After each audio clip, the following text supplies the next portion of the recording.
अरे बनवाई ना पहले जी।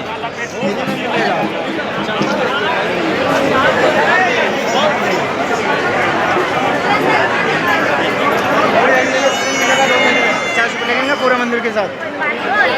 500 या